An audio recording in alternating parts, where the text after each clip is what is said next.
इस रोमांचक कहानी की शुरुआत होती है लंदन के एक बहुत ही बड़ी सर्कस को दिखाते हुए, जहां पर कई सारे लोग अपना इंटरटेनमेंट करने के लिए आते थे। उस सर्कस में ऐसे ऐसे करतब दिखाए जाते हैं जो लोगों ने कभी देखे ही नहीं। अब हमें उसी सर्कस में हंचबैक नाम का एक आदमी दिखाया जाता है जो कि वहां पर काम किया करता था। दरअसल हंचबैक के पीठ में बहुत ज्यादा प्रॉब्लम होती है और उसका कुबड़ निकल चुका था और इसी वजह से उसका नाम हंचबैक पड़ा होता है। हंचबैक तो ओनर के कहने पर उस सर्कस में छोटे मोटे काम किया करता और वहां उनकी मदद करता, लेकिन ये बात किसी को भी नहीं पता होती कि हंचबैक मेडिकल फील्ड में बहुत ही ज्यादा माहिर होता है। उसे जब भी टाइम मिलता तो वो मेडिकल्स की कई सारी किताबें पढ़ने लगता और ह्यूमन एनाटॉमी के बारे में डीप में जानता, लेकिन ये चीजें अभी तक उस सर्कस के ओनर को पता नहीं चली होती, क्योंकि हंचबैक एकदम सीधा साधा होता है और वो सभी के सामने कोई भी शो ऑफ नहीं करता था। हंचबैक तो उस सर्कस में सिर्फ लॉरेलिन नाम की एक लेडी के लिए आता था। हंचबैक को लॉरेलिन बहुत ही ज्यादा पसंद होती है क्योंकि वो काफी ब्यूटीफुल और अच्छी थी। अब इसी तरीके से एक दिन सर्कस चल रहा था और सभी लोग एंटरटेनमेंट कर रहे थे। लॉरेलिन अपना करतब दिखा रही थी और नीचे से हंचबैक भी उससे प्रोत्साहित कर रहा था, लेकिन लॉरेन से थोड़ी सी गलती हो गई और वो ऊंचाई से नीचे गिर गई।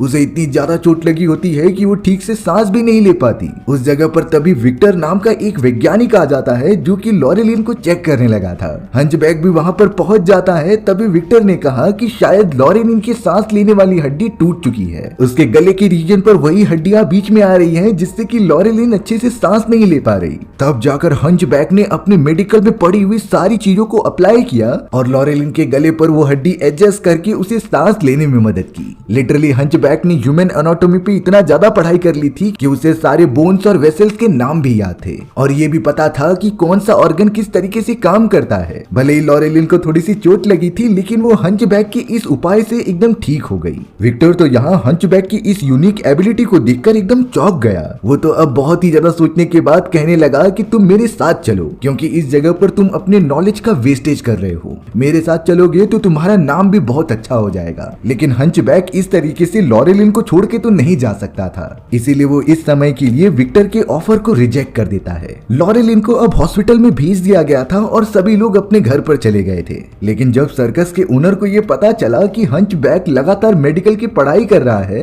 तो वह अपने सारे लोगों के साथ हंचबैक को काफी ज्यादा मारने लगा, क्योंकि सर्कस का ओनर नहीं चाहता था कि उसके कोई भी लोग आगे बढ़े और वो सभी उसी के सर्कस में रहे, जिससे कि उसका सर्कस काफी पॉपुलर हो जाए। ओनर ने तो हंचबैक को मारते हुए उसे जेल के अंदर बंद कर दिया था। पर थोड़ी ही देर बाद उस जगह पर विक्टर भी आ जाता है, क्योंकि विक्टर किसी भी हालत में हंचबैक को बचाना चाहता था। इसीलिए अब विक्टर कैसे भी करके पिंजड़े को ओपन करता है और हंचबैक को लेकर वहां से जाने लगता है। हालांकि ये सारी चीजें उस सर्कस के ओनर ने देख ली थी, इसीलिए वो अपने सारे लोगों को कह रहा था कि उनका पीछा करो। लेकिन विक्टर अब हंचबैक की पूरी मदद करता है उन सभी से बचने के लिए। वो तो अब किसी भी तरीके से हंचबैक को ट्रेवल कराते हुए अपने लेबोरेटरी में लेकर आ गया था। लेकिन जब वो सब वहां से निकल रहे थे तो हाथापाई के अंदर एक आदमी की जान चली जाती है और वो उसी सर्कस का एक मेंबर था। इस बात के बारे में परवाह किए बिना वो दोनों कहीं दूर निकल जाते हैं। अब यहाँ सबसे पहले विक्टर हंचबैक के उस कुबड़ेपन को ठीक करता है। उसने सारी की सारी इंजेक्शन डालकर उसके कुबड़ेपन में जो लिक्विड जमा होता है वो निकाल लिया था, जिससे कि धीरे धीरे हंचबैक एकदम ठीक होने लगा। अब यहाँ नॉर्मल होने के बाद विक्टर उसे अपने कपड़े भी पहनने के लिए देता है और अब तो हंचबैक को देखकर लग ही नहीं रहा था कि वो इससे पहले एक अपंग आदमी था। विक्टर ने तो खुश होकर हंचबैक का नाम चेंज करके एगोर रख दिया था, क्योंकि ये हंचबैक उसके कुबड़ेपन की वजह से ही रखा गया होता है। लेकिन अब एगोर के साथ सारी चीजें बदल चुकी हैं। एगोर तो बहुत ही ज्यादा खुश हो गया और विक्टर जो भी कह रहा था वो उससे मानने लगा। लेकिन फिर भी एगोर को उस सर्कस में काम करने वाली लॉरेलिन की काफी ज्यादा फिक्र हो रही थी। एगोर तो अगले दिन ही सीधा चले गया था लॉरेलिन से मिलने के लिए, जिसे कि हॉस्पिटल में अभी भी एडमिट किया गया होता है। लॉरेलिन की हालत बहुत ही ज्यादा खराब थी और उसकी ग्रोथ अच्छे से नहीं हो रही होती, इसीलिए अब एगोर ने उसकी देखरेख करने वाली सिस्टर को अच्छी तरीके से दवाइयां दे दी और उसे कहने लगा कि प्रॉपर शेड्यूलिंग टाइम पर लॉरेलिन को ये सारी दवाइयां दे दी जाए। यानी कि एगोर को इतना नॉलेज हो गया होता है कि वो सारे लोगों की बीमारियां देखकर उसके हिसाब से दवाई भी दे सकता था। और अब शायद इन सारी दवाइयों को प्रॉपर शेड्यूलिंग टाइम पर देने की वजह से लॉरेलिन अच्छी तरीके से ग्रोथ भी करने लग जाए। एगोर तो अब तुरंत ही वहां से चला गया विक्टर के पास। अब हमें सर्कस के अंदर एक डिटेक्टिव दिखाया जाता है जिसका नाम सैम था।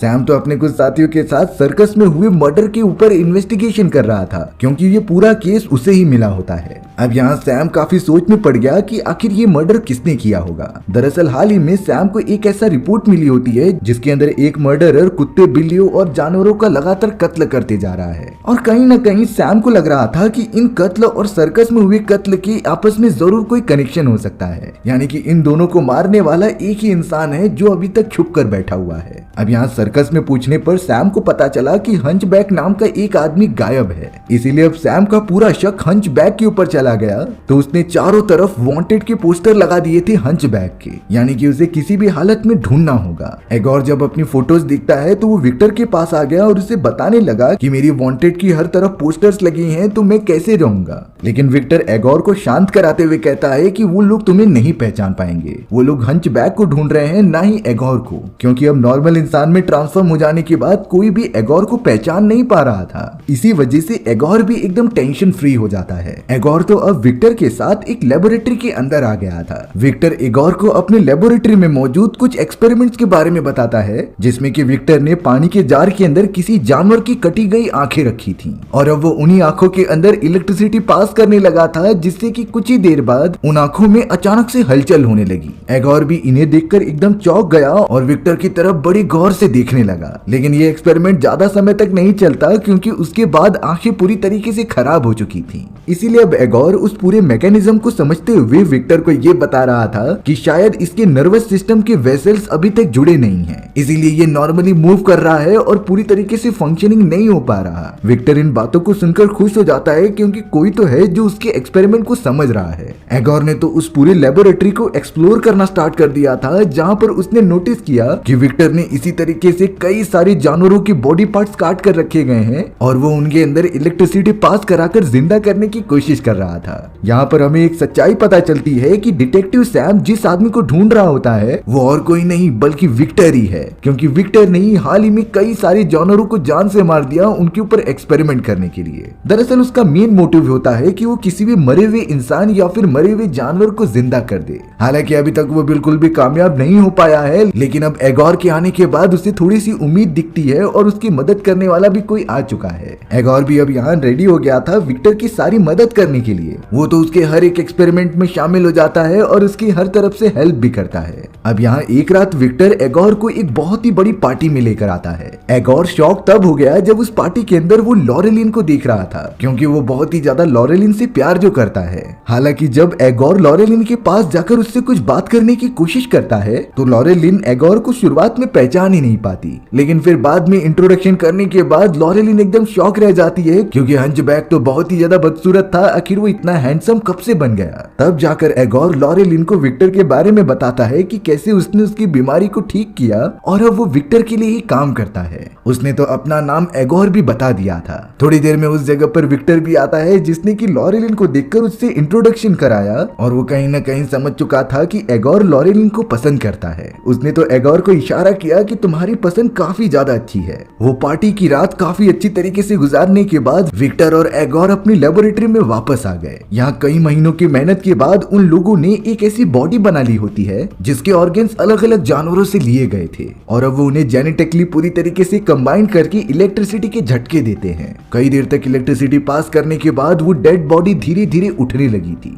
उसमें मूवमेंट होता हुआ देखकर विक्टर और एगोर को काफी ज्यादा खुशी मिलती है, क्योंकि ये उनकी कई महीनों की मेहनत है। विक्टर तो यहाँ पर एक बड़ी यूनिवर्सिटी में पढ़ाया करता था, इसीलिए उसने डिसाइड किया कि अभी जो उसका एक्सपेरिमेंट सक्सेसफुल हुआ है वो उसे जाकर वहाँ के लोगों को दिखाएगा। विक्टर अपने साथ एगोर को भी लेकर चला जाता है उस यूनिवर्सिटी के अंदर, जहाँ पर उसने कई सारे स्टूडेंट्स और प्रोफेसर को भी बुलाया था अपने इस जादू को दिखाने के लिए। वहाँ पर लॉरेलिन भी होती है, जिसे कि एगोर पर भरोसा था। अब यहाँ कुछ देर तक सारे सेटअप करने के बाद वो इलेक्ट्रिसिटी पास करने लगे। विक्टर बहुत ही ज्यादा खुश होता है कि वो मरे हुए एक चिंपैंजी को जिंदा करेगा, लेकिन कई बार इलेक्ट्रिसिटी पास करने के बावजूद भी उसके अंदर कुछ मूवमेंट नहीं होती, जिससे कि अब थोड़ी देर में सभी लोग बहुत ही ज्यादा सोचने लगे थे कि ये हमें बेवकूफ बना रहे हैं, ऐसी कोई भी एक्सपेरिमेंट सक्सेसफुल नहीं हो सकती। इसीलिए सारे के सारे स्टूडेंट्स और प्रोफेसर्स वहां से जाने लगे, सिवाय लॉरेलिन और वहां पर मौजूद एक अमीर इंसान के। वो दोनों बैठकर अभी भी देख रहे होते हैं। एगोर ने फिर तुरंत ही इलेक्ट्रिसिटी का एक जोरदार झटका दिया,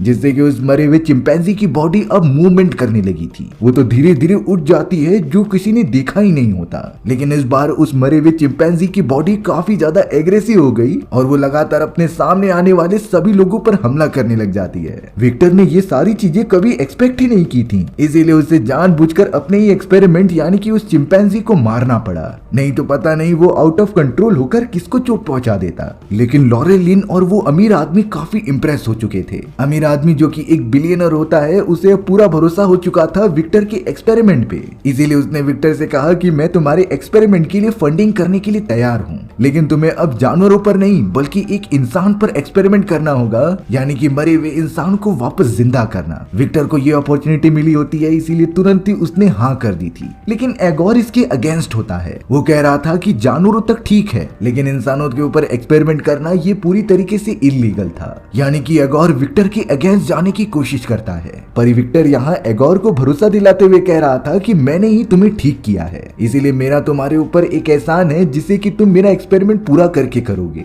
एगोर भी अब यहाँ पर पूरी तरीके से मजबूर हो चुका था कि वो आखिर क्या करे, इसलिए अब उसे विक्टर के इन एक्सपेरिमेंट में शामिल होना ही पड़ता है। अगले दिन से ही विक्टर और एगोर इंसानी बॉडी पर प्रयोग करना स्टार्ट कर देते हैं। अब अगले दिन विक्टर के घर पर वही इन्वेस्टिगेटर सैम आ जाता है। सैम ने जैसे ही एगोर को देखा तो वो समझ जाता है कि ये हंचबैक ही है, सिर्फ उसकी पूरी बॉडी बदली थी लेकिन उसका चेहरा तो वैसा ही था। लेकिन सैम एगोर को अरेस्ट नहीं करता, वो तो अब डायरेक्टली विक्टर के पास चला गया था उससे कुछ पूछताछ करने के लिए। सैम ने विक्टर से पूछा कि कल तुम एक मरे हुए चिंपैंजी को स्कूल में जिंदा करने की कोशिश कर रहे थे। तभी विक्टर कहता है कि इस तरीके से मरे हुए जानवरों के ऊपर प्रयोग करना कोई भी इलीगल काम नहीं है, हम वैज्ञानिक है और एक्सपेरिमेंट के बिना विज्ञान किस काम का। इन्हीं सारी बातों से विक्टर प्रूव करना चाहता था कि उसने कोई भी गलत काम नहीं किया, लेकिन सैम को जो पता होता है उसने विक्टर को समझा दिया। वो तो सिंपली कह रहा था कि जो भी इंसान इस दुनिया में आया है उसे तो एक दिन मरना ही है, लेकिन तुम इस तरीके से नेचर के नियम को तोड़ नहीं सकते। अगर तुम ऐसा करोगे तो इसका सबसे बुरा इल्जाम तुम पर ही आएगा, जिससे कि तुम्हारा एग्जिस्टेंस भी खत्म हो सकता था। ये सारी चीजें समझाने के बाद ही सैम वहां से चला गया, क्योंकि उसके पास सर्च वारंट नहीं होता, इसी वजह से वो विक्टर के घर को भी चेक नहीं कर सकता था। अब यहाँ कुछ ही घंटों के अंदर विक्टर के पास उसके फादर भी आ जाते हैं। विक्टर के फादर को भी हाल ही में पता चला था कि विक्टर किस एक्सपेरिमेंट पर वर्क कर रहा है, यानी कि मरे हुए इंसानों और जानवरों को वापस जिंदा करना। विक्टर के फादर इस बात से बहुत ही ज्यादा गुस्सा थे कि उसका बेटा इस तरीके के एक्सपेरिमेंट कर रहा है जो कि नेचर के लॉ के खिलाफ हो सकता था। वो तो अपने बेटे को जोरदार थप्पड़ मारते हैं और कहते हैं कि हमारी खानदान में तुम जैसा बेटा पैदा नहीं हुआ और जितना जल्दी हो सके तुम ये सारे एक्सपेरिमेंट को बंद करके यहाँ से कहीं दूर चले जाओ। ये सारी बेइज्जती करने के बाद विक्टर के फादर खुद ही वहाँ से चले जाते हैं। एगोर तो साइड में रहकर ये सारी चीजें देख रहा था। उसे अब विक्टर पर दया आने लगती है, क्योंकि बुरे समय में विक्टर ने ही एगोर का साथ दिया था। इसीलिए अब एगोर डिसाइड करता है कि चाहे कुछ भी हो जाए वो विक्टर के प्रोजेक्ट में हेल्प करेगा और उसे अपने मंजिल में कामयाब कराएगा। एगोर फिर एकदम मन लगाकर विक्टर के साथ लग जाता है उस एक्सपेरिमेंट को अंजाम देने के लिए। दोनों तो दिन रात मेहनत कर रहे थे अपने उस इंसानी प्रयोग को सफलतापूर्वक हासिल करने के लिए। अब यहाँ विक्टर और एगोर ने बहुत ज्यादा सोचने के बाद ये डिसीजन लिया था कि वो एक ऐसे हाइब्रिड इंसान की डेड बॉडी को जिंदा करेंगे जिसके अंदर 4 फेफड़े और 2 हार्ट होंगे। इन सारे एक्स्ट्रा ऑर्गन्स के कारण वो जन्म लेने वाला इंसान कभी डिसीज से मरेगा ही नहीं।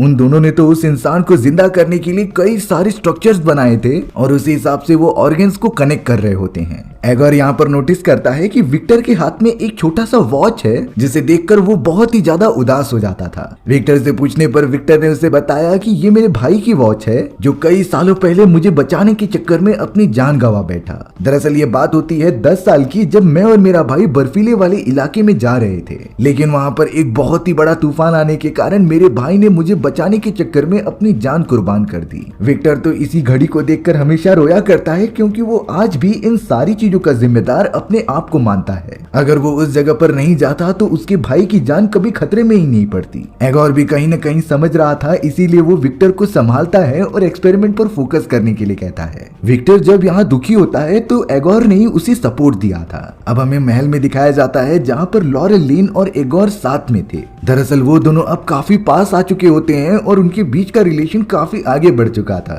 एगोर को जब भी मौका मिलता तो वो लॉरेलिन के पास चले जाता उसके साथ डांस करने के लिए। वो मौज मस्ती करके वापस घर की तरफ ही आ रहा होता है। तब एगोर ने देखा कि सैम अपने सारे पुलिस ऑफिसर के साथियों के साथ विक्टर के लेबोरेटरी के बाहर मौजूद था और वो लगातार उस लेबोरेटरी को तोड़कर अंदर घुसने की कोशिश करता है। विक्टर तो अंदर से दरवाजा ओपन ही नहीं कर रहा था। एगोर अब जल्द से जल्द दूसरे रास्ते से अंदर चला गया जहाँ पर विक्टर सारी मशीन्स को तोड़ने लगता है, क्योंकि विक्टर नहीं चाहता था कि ये मशीन किसी और के हाथ में लगे और गवर्नमेंट इसका अपने लिए यूज करे, क्योंकि ये पूरी प्रॉपर्टी बहुत मेहनत से विक्टर ने अपने लिए बनाई थी। एगोर के अंदर जाते ही विक्टर ने जानबूझकर एक चेंबर में से किसी की डेड बॉडी बाहर निकाली जो पूरी तरीके से बर्फ के अंदर ढकी हुई थी। विक्टर बताता है कि ये मेरा रूममेट हुआ करता था और इसी का नाम एगोर है। इसी के नाम पर मैंने तुम्हारा नाम एगोर रखा था क्योंकि ये कुछ सालों पहले मारा जा चुका है। अब अचानक कुछ ही देर के अंदर उस जगह पर सैम भी आ गया था जिसने कि विक्टर के ऊपर गन पॉइंट कर ली होती है। सैम कह रहा होता है कि तुम रंगे हाथों पकड़े जा चुके हो, इसीलिए तुम मेरे साथ जेल में चलो जहाँ पर तुम्हारे ऊपर कार्यवाही की जाएगी।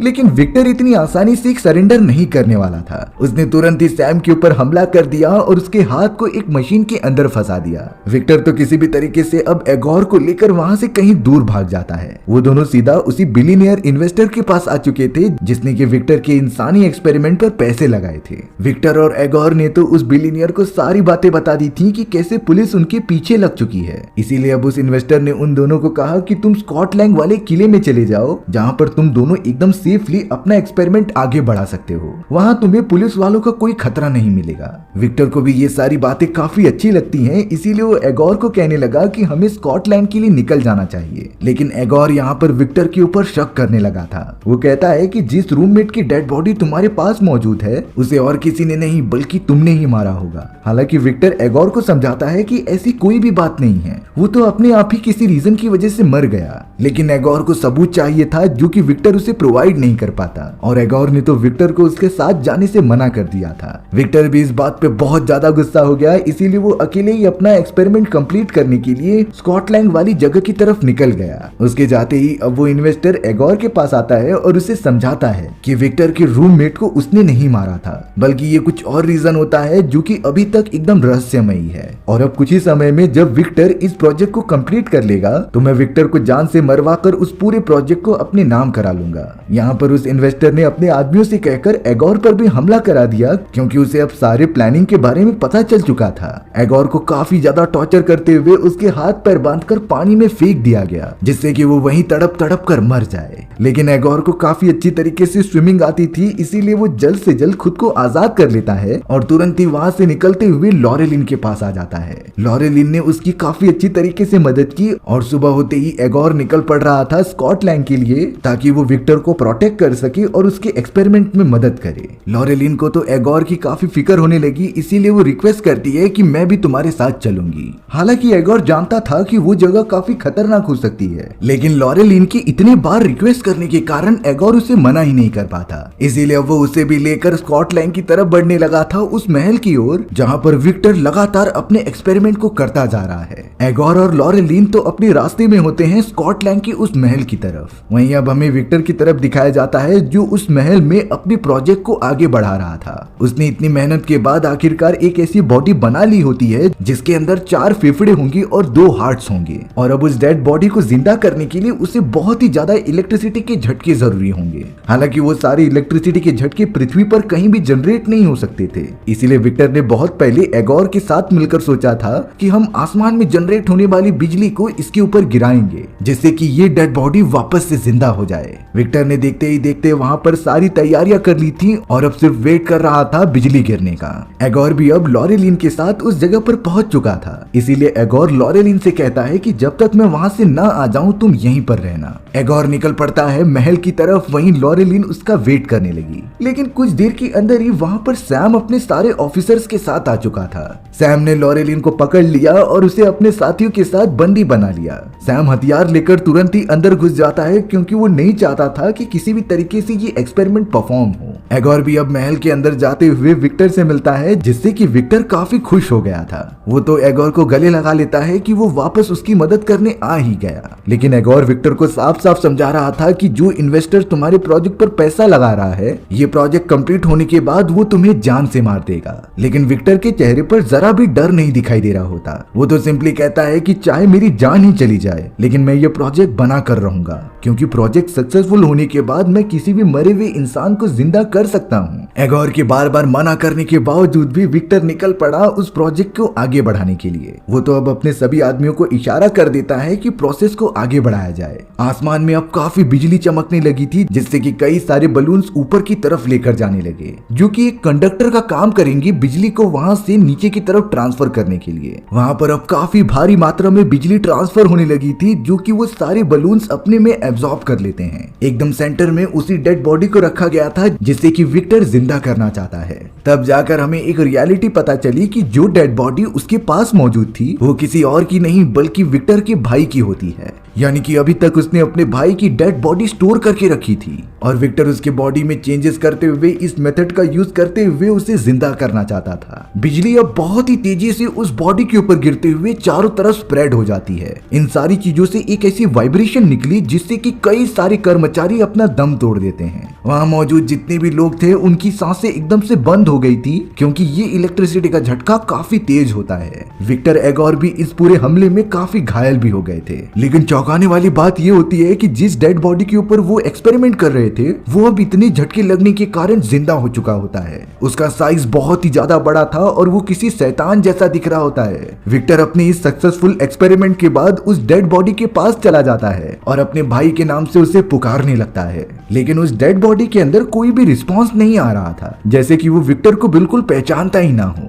तब जाकर विक्टर को रियलाइज हुआ कि उसने डेड बॉडी को तो जिंदा कर दिया, लेकिन बॉडी के अंदर मौजूद सोल को वो बना नहीं पाया। एक तरीके से उन लोगों ने किसी शैतान को जिंदा कर दिया है, जिसके अंदर ना ही कोई इमोशन है और ना ही किसी के प्रति भावनाएं। अब वो बहुत ही ज्यादा खतरनाक दिख रहा था, इसीलिए सैम अपनी गन की मदद से उस बड़े से शैतान के ऊपर हमला करने लगा। उस शैतान को चोट लग रही थी, लेकिन उसे बिल्कुल भी फील नहीं होता। वो तो अब जल्द से जल्द पुलिस इंस्पेक्टर सैम के पास चला गया और उसे बहुत ही तेजी से मारने लगा। सैम की बॉडी एक ही झटके में पूरी ब्लास्ट हो जाती है, क्योंकि उस शैतान के अंदर इतनी ज्यादा पावर थी। अब विक्टर और एगोर को समझ में आ चुका था कि ये उनके लिए भी खतरा है, इसीलिए दोनों ही मिलकर उस शैतान के ऊपर हमला करते हुए काफी डैमेज प्रोवाइड करने लगे। उनके हाथ में जो भी हथियार आ रहा था वो उसकी बॉडी में घुसाकर खत्म करने की कोशिश करते हैं। हालांकि वो शैतान इतनी आसानी से नहीं मरने वाला था, क्योंकि वो इंसानों से काफी ताकतवर होता है। पर विक्टर और एगोर इतनी आसानी से हार नहीं मानते और वो लगातार उसकी बॉडी पर हमला करते ही जाते हैं। एगोर ने जितनी मेडिकल साइंस पढ़ी थी वो उसकी मदद से उसके हार्ट की पोजीशन पता करता है और उसने तुरंत ही एक हथियार उसके हार्ट पर मार दिया था, जिससे कि उस शैतान के दोनों ही हार्ट खत्म हो गए और वो वहीं पर मारा गया। अब इस पूरी लड़ाई के दौरान एगोर काफी थक चुका था और वो वहीं बेहोश हो गया होता है।